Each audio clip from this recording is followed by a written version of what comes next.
ক্লাসে? ক্লাস 6। তো তোমাদের প্রজেক্টের নাম কি? একজন বলো। Climate change.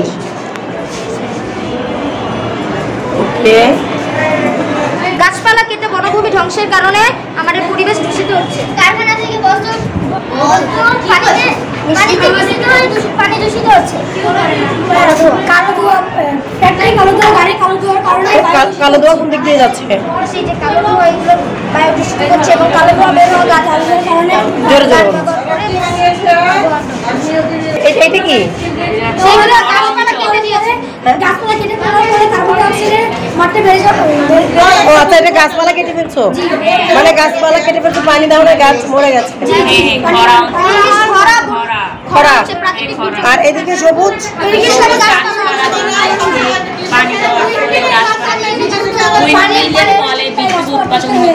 উন্নয়নের ফলে বিদ্যুৎ উৎপাদন হচ্ছে। এইদিকে এটার কাজ কি? কলকারখানা থেকে কালো ধোঁয়া বের হচ্ছে। তুমি একটু বলো। এটা কলকারখানা থেকে কালো ধোঁয়া বের হচ্ছে। কালো ধোঁয়া বের হচ্ছে। এটা কি পরিবেশের জন্য ভালো? না, এটা অনেক ক্ষতি করে। পানি দূষিত করছে। কলকারখানা থেকে ময়লা পানি দূষিত হচ্ছে। এই জিনিসটা কি বর্জ্য বের হচ্ছে? হ্যাঁ, কলকারখানা থেকে ময়লা পানি দূষিত হয়ে নদীর সাথে সে পানি নদীতে মিশ্রিত হচ্ছে। তার ফলে পরিবেশ দূষিত হচ্ছে। আর এদিকে এগুলো এখানে সম্পূর্ণটাই হচ্ছে কি মানে দূষিত অংশ বলা যায়। আর যেদিকে তোমাদের বিদ্যুৎ উৎপাদন হচ্ছে সেদিকে হচ্ছে একটা সুস্থ স্বাভাবিক প্রক্রিয়া চলছে। মানে ক্লাইমেট জলবায়ুতে পরিবর্তন, জলবায়ু পরিবর্তন হচ্ছে কেন?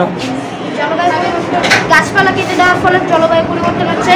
কলকারখানার বর্জ্য নদীর পানিতে মিশ্রিত হয়ে জলবায়ু পরিবর্তন হচ্ছে এবং কালো ধোঁয়া বের হওয়া গাড়ি ব্যবহার করার কারণেও জলবায়ু পরিবর্তন হচ্ছে।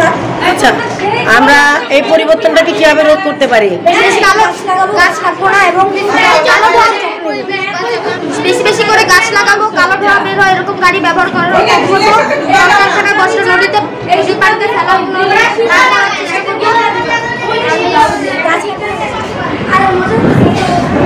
তোমরা কোন ক্লাস? 6। তোমাদের প্রজেক্টের নাম কি? বাংলায় কি বলে? আচ্ছা, আর তোমরা তো এটা আগ্নেয়গিরি তৈরি করেছো না? হ্যাঁ। পৃথিবীর ভূপৃষ্ঠে